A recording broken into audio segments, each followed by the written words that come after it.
This cabinet, you guys, was an absolute labor of love. I cannot believe it took me over 30 hours to complete until I went to edit this and saw how much footage I had, and I was like, oh my god. So I condensed it down to 20 minutes. If that's still too long, hold that screen down and it'll go into 2-speed. So at least it'll go down to about a 10-minute video for you. But I do think it is worth it. It is super satisfying seeing all of this paint come off. Now, honestly though, some of you might be a little upset with the end result. I did not restore this to like perfect condition. I did leave some old white paint behind. If y'all follow me, you know that I absolutely love like old world finishes. So I just kind of did a mixture of new paint, old chippy paint, and some of that raw wood after I got down to it. But all in all, I am really pleased with the way that this turned out. I'm not going to talk through this whole thing just in case y'all do want to speed this. It is pretty long. But thanks y'all for being here, and I hope you enjoy the video.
So it was at this point in the process that I decided to go a different route. Initially, I was shellacking this entire thing to paint 90% of it. And what I was planning with the legs was to paint them white and then to take stain over top of them, because I could not get this white paint from all of the divots and it was driving me nuts. At this point, I was probably like 25 hours into this. I had been scraping forever and I was just like, okay, I'm just going to do a faux wood on the legs. That way it still looks like stain, and then I was going to paint the body of it. But honestly, when I started shellacking the legs and I could see the grain mixed with some of that chippy paint, I'm like, okay, this green color that I had planned for the body of it would actually still look really cool with the original white paint. Same thing with that trim up top there with that chippy paint that was all up in that top trim piece. It's very, very ornate. I could not get it out and I did not want to use stripper on it. So I just rerouted and said, you know what? Initially this was not supposed to be a chippy finish. It was not going to be an old world finish, but y'all know me. I can't not have something that looks old. Even if I'm repainting it, I still love that old look. So it ended up working out. I really liked the way that the legs turned out, and I just decided that, okay, this green paint, I'm going to distress it. It's not going to be a perfect finish. And I was able to keep some of the original white paint. And then along the bottom here, I just did a solid coat behind that like raised emblem there, and then just did a dry brush over the top. So it wasn't completely filled in with color.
So this apparently is the last part of the footage that I got as I was working on the project, so I missed quite a bit after this.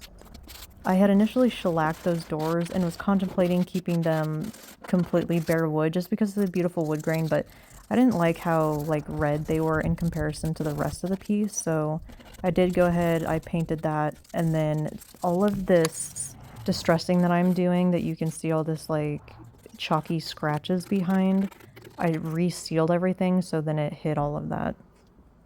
In the end, this is how it all turned out. I absolutely love all of that original white chippy paint mixed with this new chippy green paint, all of the stained legs on the bottom. I'm a sucker for like chippy French finishes, and this totally reminds me of something that should be in a French home. Anyways, y'all, thanks so much for watching. If you made it this far, it was a very, very long process, but I do believe it was worth it. It turned out super great. I don't know why the footage of that inside made that look so splotchy, but it was way better.